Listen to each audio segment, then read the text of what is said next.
या योजनेबद्दल तुम्हाला पुढे जर काही भेटायचं असेल तर तुम्ही मुख्यमंत्री आणि दोन्ही उपमुख्यमंत्रीकडे तुम्ही तुमचं गाऱ्हाणं घेऊन जा आणि त्यांनी मला आदेश दिले तर मी हे निश्चितच करेन अशा प्रकारचं त्यांनी आज सकारात्मक बोलले आहेत ते। आम्ही सगळी आमच्या व्यथा ज्या आहेत त्या सगळ्या युवकांच्या युवतींच्या आम्ही त्यांच्या कानावर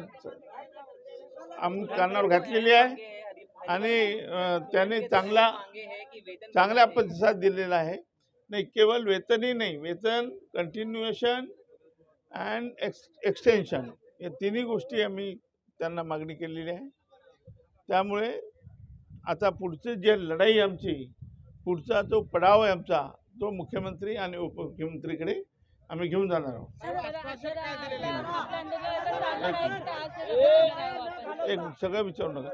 नाही, आश्वासन हेच दिलेलं आहे की हा पॉलिसी डिसिजन असल्यामुळे मुख्यमंत्री आणि उपमुख्यमंत्र्याकडे आम्ही तुमचं जे म्हणणं आहे आम्ही पाठवू।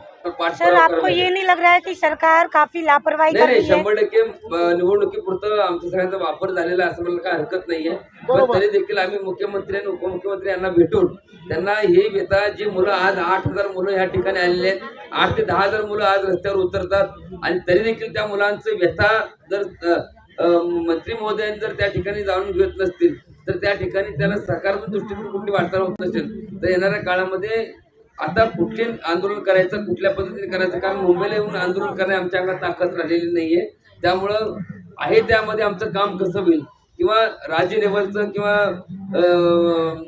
100% आहे त्या ठिकाणी त्या मुलांना काम मिळण्यासाठी आम्ही 100% प्रयत्न करणार आहोत। आम्ही हार मानणारी मध्ये नाहीये, पण त्यांनी जो चेंडू त्यांच्यावर टाकलेला आहे, कारण निवडणुकीच्या कालावधीमध्ये घोषणा करता येतात, पण घोषणा करता येतात एखाद्या गोष्टीवरती एखाद्या माणसाला जेवायला बसवायचं, अर्धी भाकर पूर्ण झाल्यानंतर परत कुठे इथून म्हणायचं घराला दुसरीकडे जा जेवायला म्हणायचं, हे जर तुम्हाला करायचं नव्हतं तर हे अगोदरच करायला नाही पाहिजे होतं। आणि अशा पद्धतीचं करून या मुलांच्या वरती खेळण्याचा प्रकार, यांच्या जीवावरती खेळण्याचा प्रकार ह्या ठिकाणी झालेला आहे, त्याचा मी निषेध करतो। पहिली गोष्ट म्हणजे यांनी त्या ठिकाणी अशा पद्धतीने मुलांचं आयुष्यातले 6 महिने परत शिक्षण त्यांना आम्ही देतोय आणि परत शिक्षण 6 महिन्यामध्ये असं कुठली गोष्ट आहे की इतर ठिकाणी जाऊन ते काम करू शकतील, असं कुठलं शासन आहे की त्या ठिकाणी जाऊन ते काम करू शकतील। 6 महिन्यामध्ये अशी आमची मुलं काय जेव्हा लावणार आहेत तुमच्याकडे की त्यांना सामान्य माणसाला की त्या माणसाची व्यथा सरकार दरबारापर्यंत मांडण्यासाठी आमची व्यथा आहे की मायबाप आहेत, आम्ही हिंसक करणारी माणसं नाहीत, अत्याचार करणारी माणसं नाहीत, पण मुख्यमंत्री महोदयांनी उपमुख्यमंत्री महोदयांनी आम्हाला ह्या मुलांना न्याय मिळवून दिला पाहिजे। ह्या मुलांना हक्काची भाकर यांची जी आहे ती मिळायला पाहिजे। या क्षेत्रामध्ये जे मुलं काम करतात ते तळमळ पोट टेकून काम करतात, सकाळपासून अन्न न खाता, जेवण न करता, काही पाणी देखील नाही, एकोणची मुलं लहान मुलं या ठिकाणी आलेले आहेत, त्या सगळ्यांचा जर विचार करता या ठिकाणी योग्य तो निर्णय घेऊन आम्ही इनको 6,000 पगार है और 6,000 पगार है, ट्रैवल्स गाड़ी, लग्जरी गाड़ी, अभी इनको वापस जाने के लिए उनके पास पैसा नहीं है।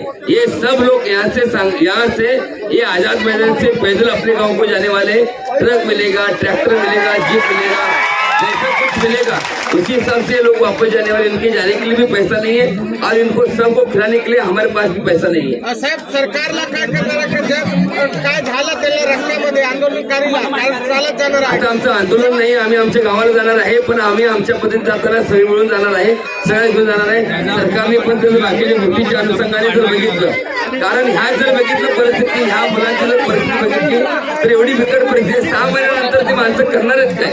6 महिने त्या लोकांना जेवण दिलं, बाकी सगळ्या गोष्टी दिल्या आणि त्यांना सांगितलं की तुम्हाला आम्ही हे कायमची योजना नाहीये, ही तात्पुरती योजना जर म्हणून जर सांगत असतील तर हे कितपत योग्य आहे? एकीकडे माननीय मुख्यमंत्री एकनाथजी शिंदे साहेबांनी माझ्याकडे क्लिप आहे, तुम्हाला मी ऐकवू शकतोय की त्या क्लिप मध्ये म्हणलंय की तुम्हाला ते क्लिप ऐकवतो, त्या क्लिप मध्ये म्हणलंय की बाबा हे आम्ही तुम्हाला ह्या ठिकाणी 6 महिन्यानंतर लाडकी बहीण योजना जशी आहे तशी ही योजना देखील आम्ही पूर्णत्व करण्याचा आम्ही 100% प्रयत्न करणार आहोत।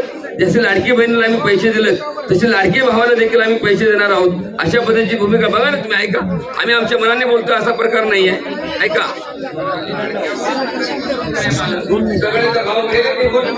ऐका लाडक्या भावाला पण आम्ही करणार। देशातलं पहिलं राज्य प्रशिक्षण भत्ता 6,000, 8,000, 10,000 माझ्या पोरांना युवकांना घेण्याचा निर्णय आमचं सरकार करतं. आता ते 6 महिन्याची ट्रेनिंग करणे तिथं त्यांना परमनंट जॉब लागेल. ह्या ठिकाणी त्यांनी स्वतः सांगितले की 6 महिन्याचे ट्रेनिंग जॉब झाल्यानंतर त्या ठिकाणी त्याला कायम करण्यासाठी देखील भावांच्यासाठी देखील ह्या गोष्टी केल्या आहेत. मग ह्या सगळ्या गोष्टी निवडणुकीपुरत्या आहेत का? ह्या गोष्टी एवढ्या पुरत्याच आहेत का? ह्या सगळ्या गोष्टीवरती माननीय मुख्यमंत्री, उपमुख्यमंत्री आणि प्रशासकाच्या विनंती करून ह्या मुलांना न्याय मिळण्यासाठी आम्ही प्रयत्न करणार.